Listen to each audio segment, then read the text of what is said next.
Welcome to Radiant Health, where we are exploring the healing power of the Australian Arti. And in this session, we're going to be exploring and immersing ourselves in the third stanza. So taking deep breaths into yourself.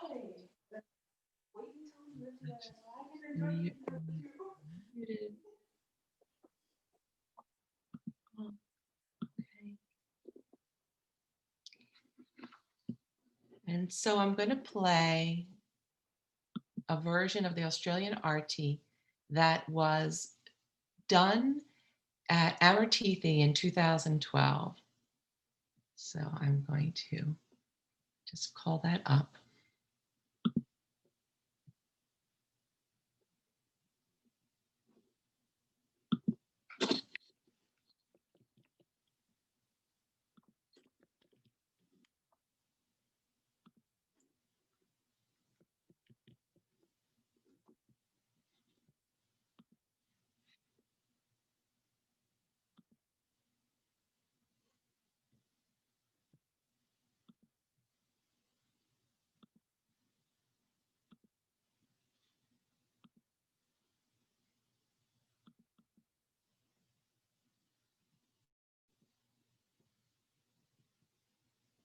Okay.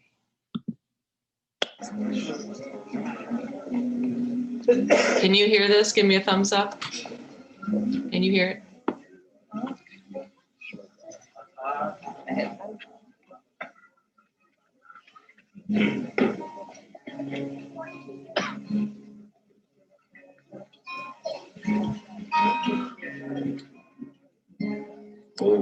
Glorious, eternal, ancient one, your face is the bright crimson of the sun. Lighten this dark world and the tears I weep. My heart they carry you.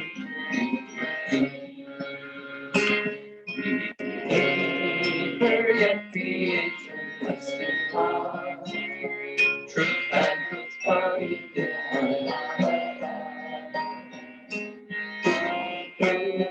compassion of rebirth and pain.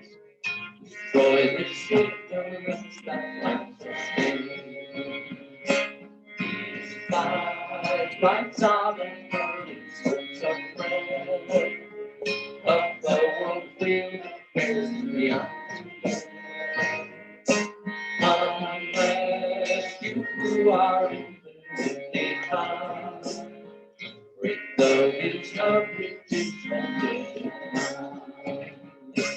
This incense is my love, which stirs my heart. Wish to please you, I dash it from my heart. Accept the house of a single flower.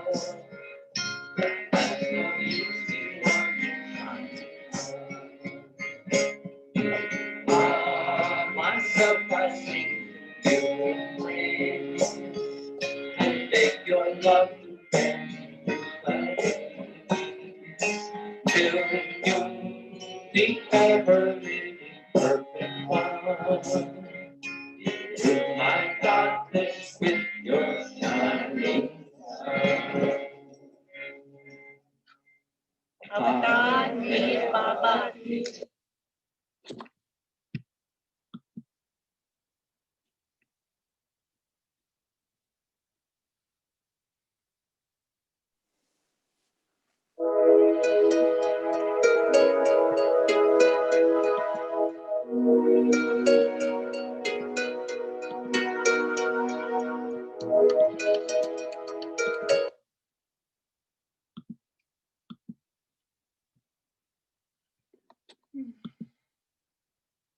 I am praying for Baba's infinite kindness today because there's been a whole lot of technology issues tonight.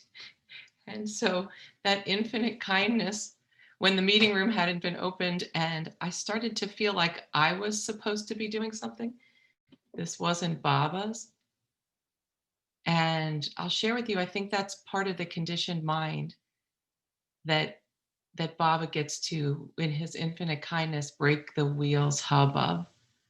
this notion that I or you or we are actually doing anything alone and separate. And I thought, I knew right away it was an experience for opening, that just to keep me remembering that it is Baba that operates through me, and that there is no pressure and stress from that time, and there is nothing to do or accomplish. So it was a very sweet occasion. Although I did use my responsible mind, and I went on the group Facebook and private messenger to anyone I thought would be able to open the meeting room. So that's all, like effort and grace, like Darwin Shaw would say, we put in the effort and the grace comes. So welcoming yourself here tonight. And this phrase, this stanza of the Australian Arti, the first two lines of that, of stanza 3, I must say, I have been online, I have asked people. I remember reading what it meant. These 5 lights are the whirling spokes of breath, of the world's wheel that bears me until death. And then the third and fourth, unless you who are infinitely kind break the wheel's hub, which is conditioned mind. So I'd like to ask you, what does the 5 lights, these are the 5 lights, the whirling spokes of breath, what does that mean to you? What does that conjure up for you? And if you would like to unmute and share, that would be awesome. There's no right or wrong answer. I mean, there might be a right answer, but there is no wrong answer. The spokes for me reminds me of Buddhism, and I think the symbol for Buddhism on the in Baba Samadhi, I'm trying to think. I think it is a wheel with spokes,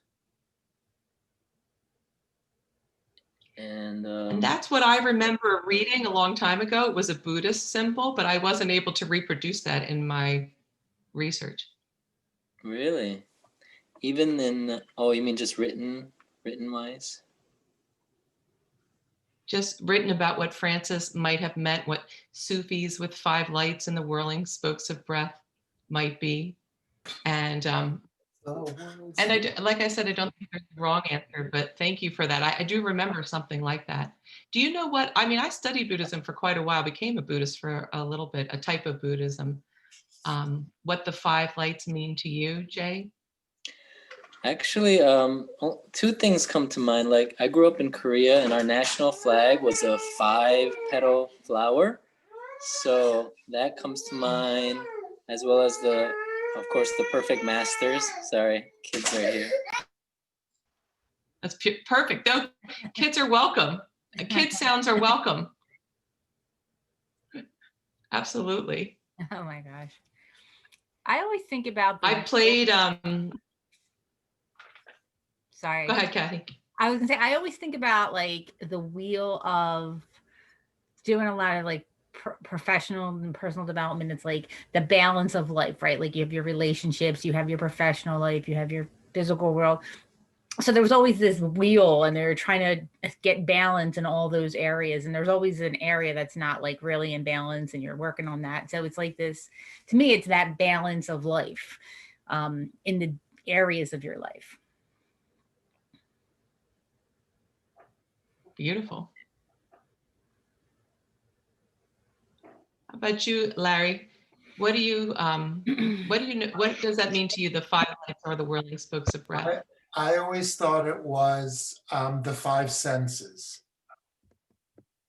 And when they do arti in Hinduism, they have they use candles. Well, it's an oil lamp, and it has 5 lights on it, and you'll see pictures of them whirling these 5 lights, and that's a symbol of it.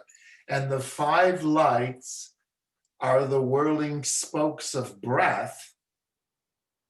That means they're the whirling spokes of the breath of life. This is how we live our life, of the world's wheel that bears me on to death.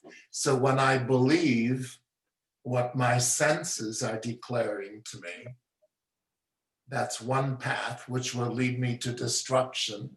And if I overlook the senses, then that will lead me to life. Does that make sense? That's how I always looked at it. That's beautiful. And That's really beautiful. and it resembles that No, Buddhist wheel also, because that has 5 spokes on it. And that's how that wheel is connected to Hinduism, because Buddhism was born in India. So it's kind of the same symbol. Yeah. But I could That's be right. wrong. And Francis Brabazon, I mean, I don't think, like, someone might be right, but I don't think we can be wrong. Like, in that sense of duality, I just don't think I just think it's more manifesting. And Francis Brabazon, coming from the Sufism type of background, it would make sense that there would be some of that kind of a practice in it.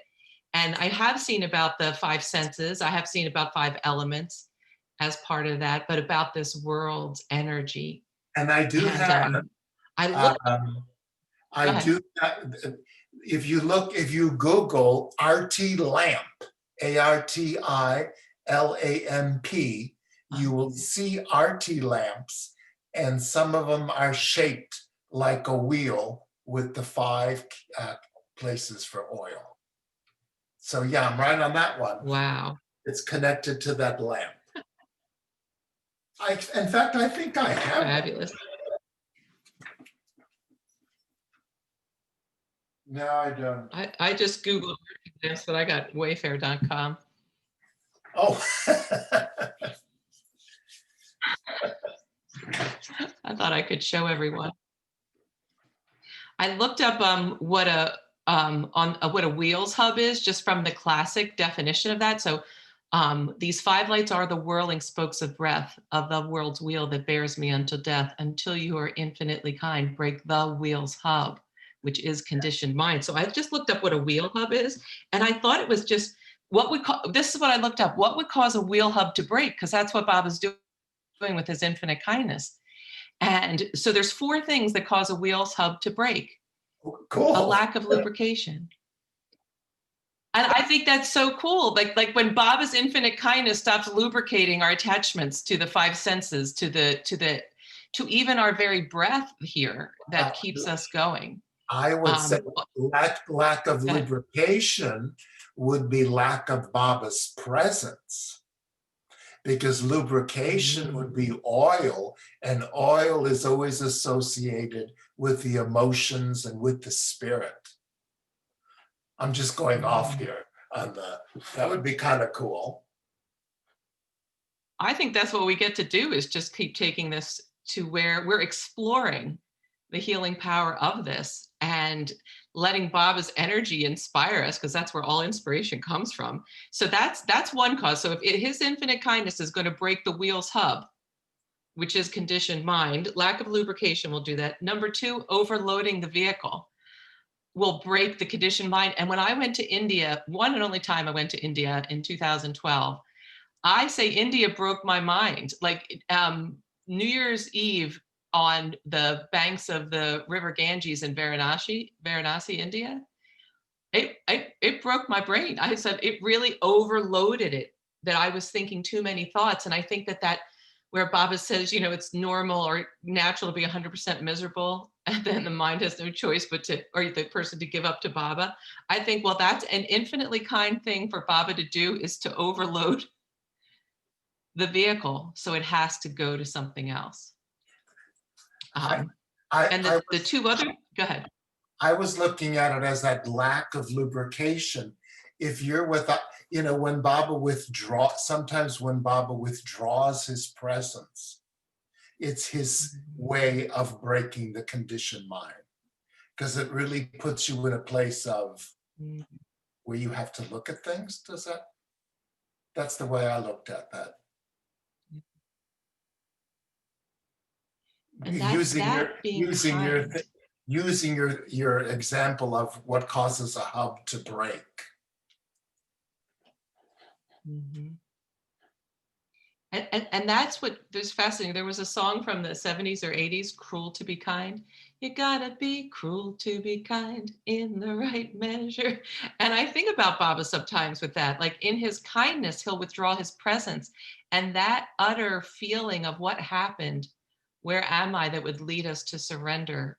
at a deeper level over and over and over again, like the layers of the onion, the layers of the ego hold on me, my, I, all of the separateness. I'm going to take some deep breaths into that before I go into tell you what 3 and 4 will break a wheel hub. What infinitely kindness will break a wheels hub in a car, a classic car.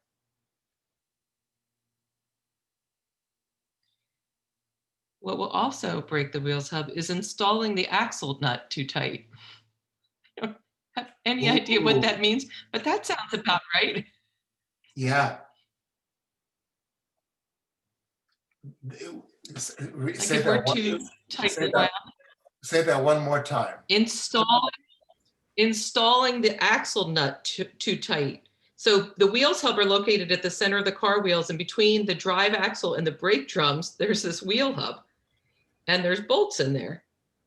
And if you install the axle nut too tight, the vehicle will actually really jerk around. It won't be a smooth ride.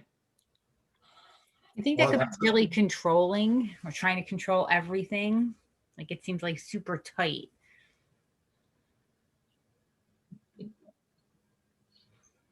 Yeah. Yeah, wound up. Mm-hmm. Don't worry, be happy. The opposite of don't worry, be happy. Yeah, the opposite of flow and all Yes. that. But how would that? And then go ahead. That's what I guess that would break the conditioned mind as well somehow. Well, Because your ride is so jerky and bumpy. What did you say, Kathy? It causes misery. You know, you get that jerky feeling, you're just miserable all the time. And so many obstacles, so much lack of fluidity in the surrender, I think.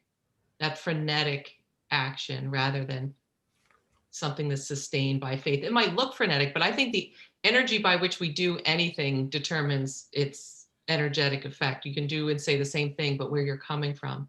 And if you're coming from conditioned mind and it's wound really tight, it's going to be really, really unpleasant. Like a train in India in the 3rd class compartment that I slept in. Yeah, overnight. I love that too. And then the 4th thing will be installing the axle nut too loose.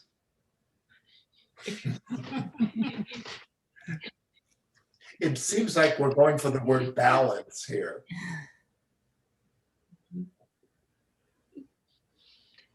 You remember that story from Mani where she was having lunch with Baba and the women Mandali, and Baba asked her, had she communicated something to the men Mandali? And she had just started eating, and she started to get up to do it. He goes, no, eat.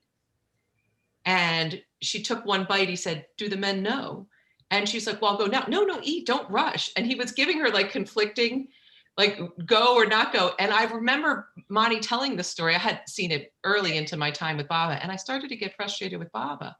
Like, why are you giving 2 conflicting pieces of direction to someone who wants to serve you 100%? Because I did come to Baba kicking and screaming and still do have some of that. And she didn't get frustrated. She just laughed out loud and giggled like, oh, Baba. And I thought like the paradox of that, of winding down, of breaking the wheels hub, which is conditioned mind, that I have to do this until you finally just surrender. And I think that's a beautiful way. I felt that way with the technology tonight. I'm like, okay, I will do everything I can, and then I will sit here.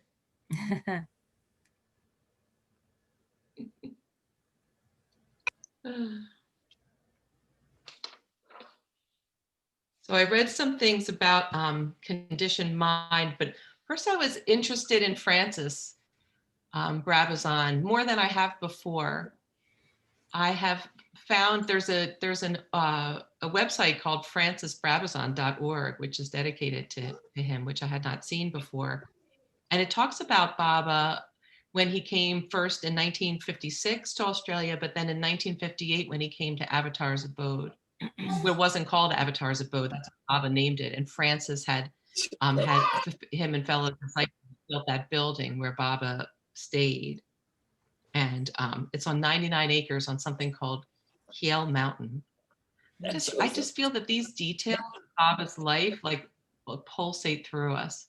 99 acres on Kiel Mountain on the Sunshine Coast in Woombi, Queensland, Australia. And the feeling of Australia, that was something that Baba wanted to, that I felt the inspiration for night two, to take a moment and for each of us, whether we're listening to this live time or receiving it in timelessness and spacelessness, to breathe into what Australia feels like to you, and even imagining Baba there. And the Australian connection with Baba is so strong. And the Australian Arti coming for us to, in this moment in time, explore.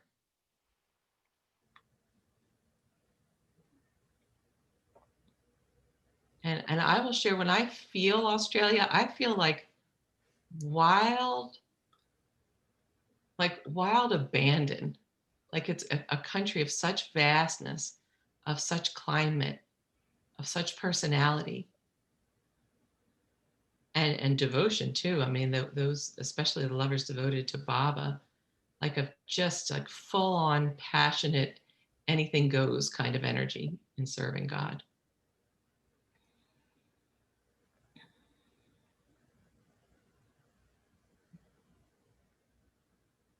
Has anyone been to Australia or have an impression of what Australia means to you? I just watched the 7 series drama on Netflix that was Australian. So it gave me some feeling of the culture and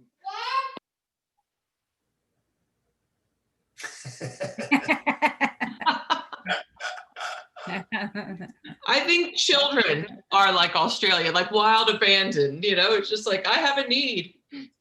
I'm going to communicate.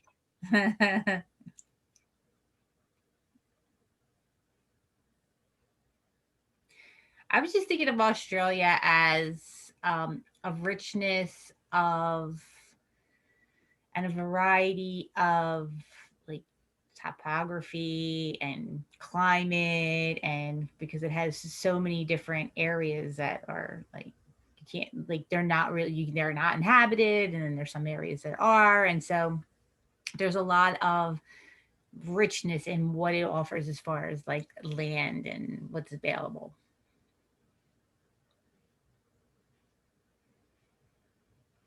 And so then I would like, when whatever our individual impressions are, I would invite us to consider that that's Baba's inspiring us to go with that energy as part of the experience that he's gifting us tonight. So if it's wild abandon, I guess I need a little wild abandon in my life, or the richness of it. And Jay, what's your impression of Australia? What does it feel like to you?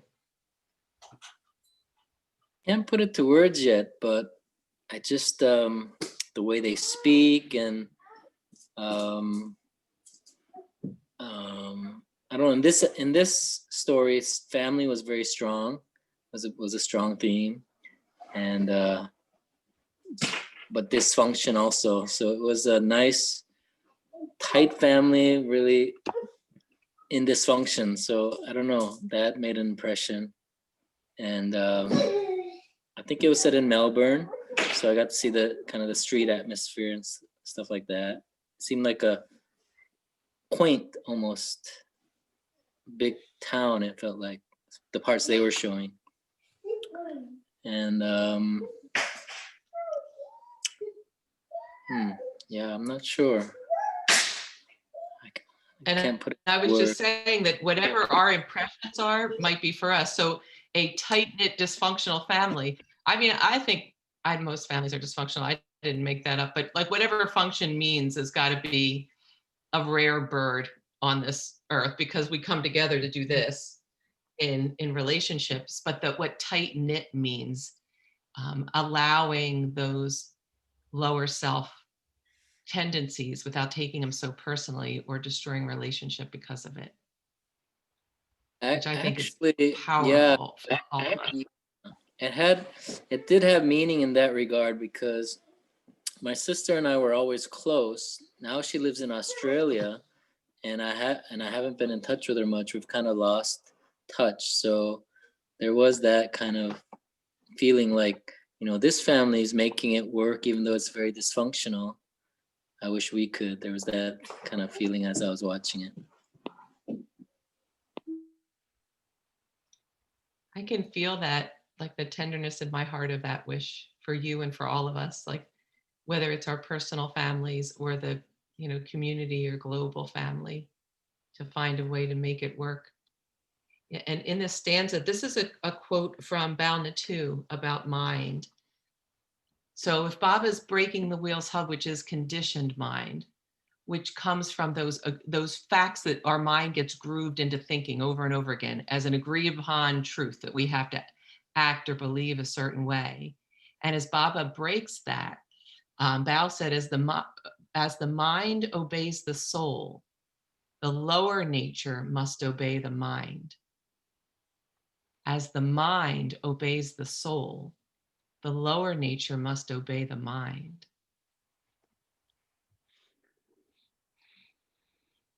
And I thought of that, those aspects of us that would resent or cut off or fear or whatever it is in the negative will then start to obey the soul. Start to dissolve that sense of separateness or victim consciousness or the harsh aggression that would keep us separate, or even the lack of gratitude or appreciation that wouldn't allow us to maintain something that's valuable for our life experience.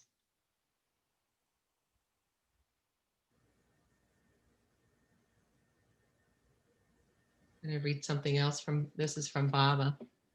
Mind is like a bird cage with its many bars imprisoning the bird. The door of the cage is the heart, through which, when opened, the bird can fly to freedom so easily. Mind is like a bird cage with its many bars imprisoning the bird. The door of the cage is the heart, through which, when opened, the bird can fly to freedom so easily. Oh, that's wonderful. So Beautiful. Where's that quote from? I believe that I got that in being a trial lawyer in my past life, I realized I should have taken a better bibliography when I was doing this research. And I said, Baba, I realize I'm not writing it down. So, but if you type Balna 2, I'll send it to you as well. I'll find it and send it to you. But those writings that come on the big pink pages with the double, like the rainbow lines on the sides, you can see those readings. You can Google them sometimes. It was from Balna 2. And Bal also said, mind divides a reality which is essentially indivisible. Mind divides a reality which is essentially indivisible. Yeah, it does. And I think that's powerful too. And that's the conditioning, that we are divided somehow. Yeah, we're not looking at everything with oneness, with unity. Mm-hmm. And then the kindness that comes in, like I have been feeling just a longing for more kindness in my mental structure. The conditioned mind that's fueled by should, which I think is the only curse word. I think you can say anything else but should. Like, because should hurls me out of where I am into some idealized notion of where I should be. And it just makes me feel suffering right now, or guilt or shame, rather than I could, or I would do something. I could do this. But having that, letting that mom, yes, Or to choose. I And like the word choose.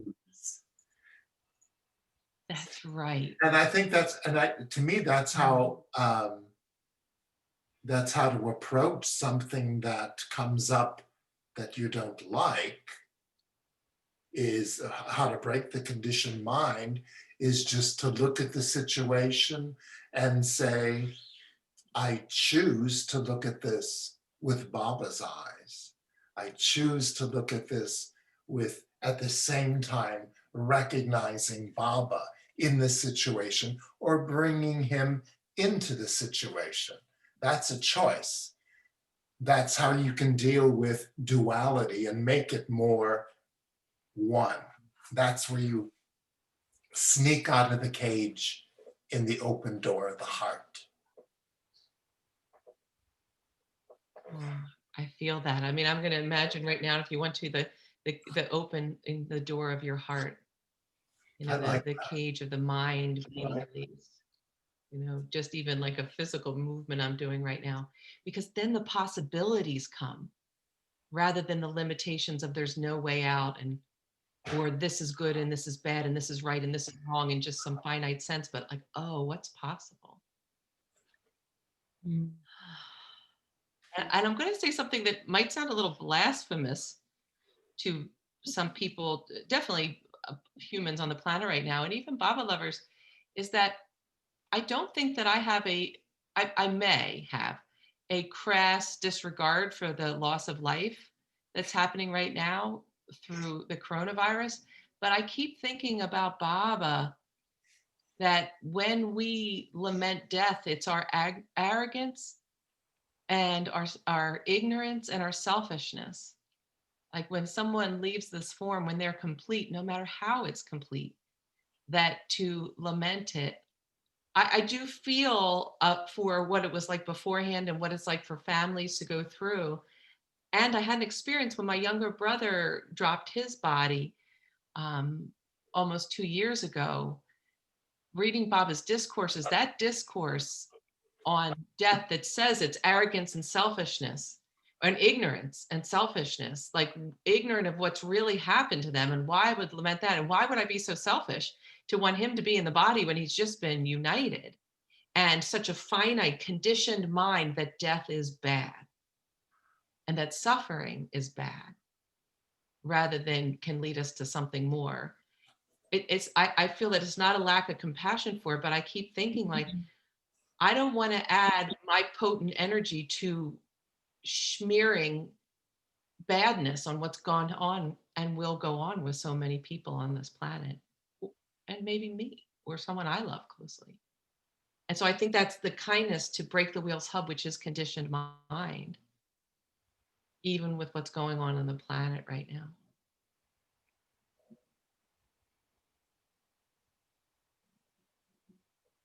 And I welcome any opposing or amending or concurrent views. Yeah, it reminds me, I get comfort sometimes remembering what Eric said about, or reading about it, where he goes to see his father off at the temple and he almost didn't because Baba was like, you want to go? And Eric's like, whatever, it's up to you. And then at the last minute, Baba said, okay, let's go. And then he said, what is the body? He said, We love hearing the voice. Basically, he said it's the shit of the soul.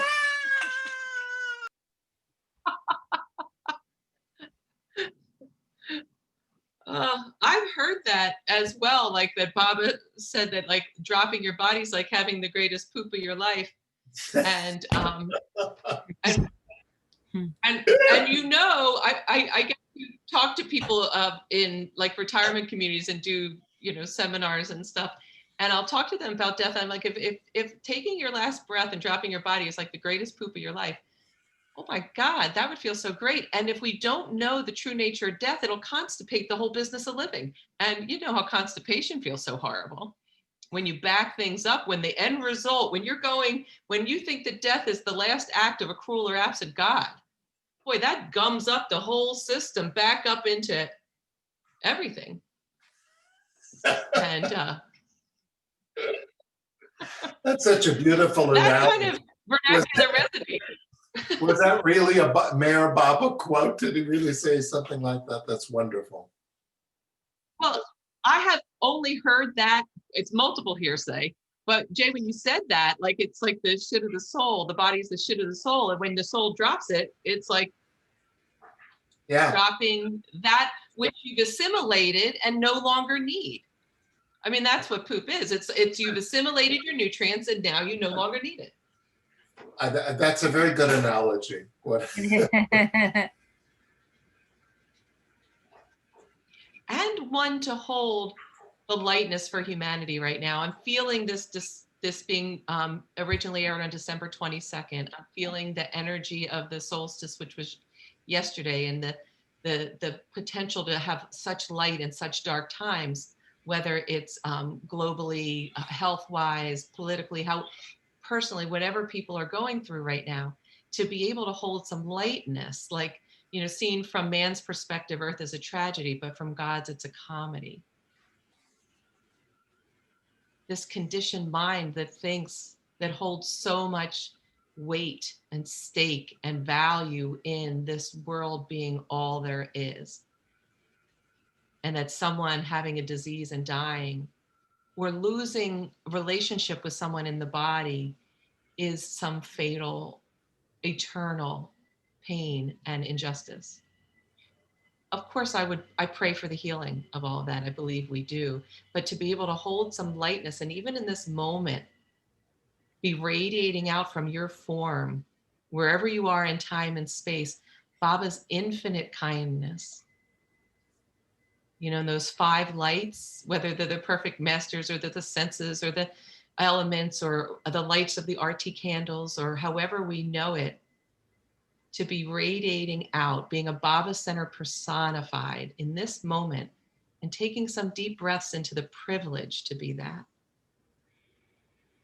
I, you, we are Baba centers personified, radiating his eternal message of love divine.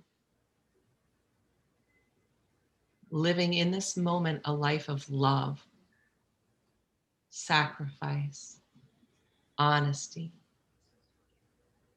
truth, purity, beauty, cheerfulness, enthusiasm, equipoise, forgiveness, faith, service, servitude, joy, compassion, hope, abundance, laughter, dance, and whatever other divine attributes. Generosity is one that I feel with the energy of tonight, like such generosity of spirit that Baba gets to pulsate through us at this time.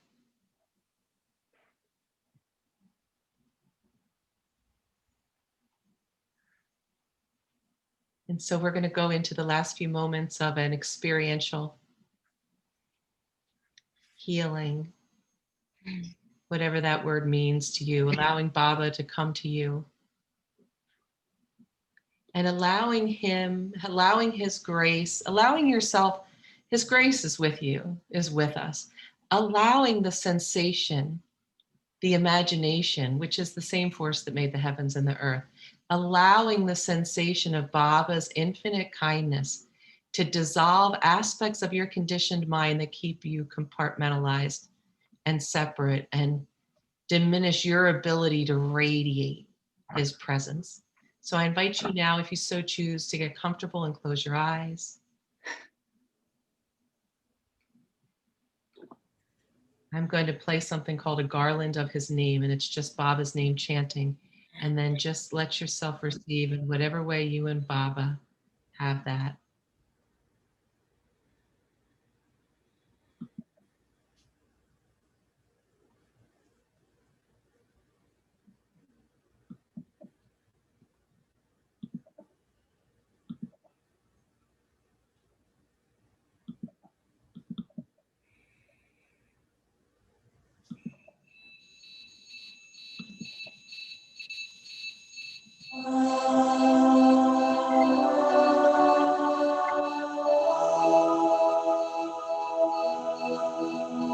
Dear Baba,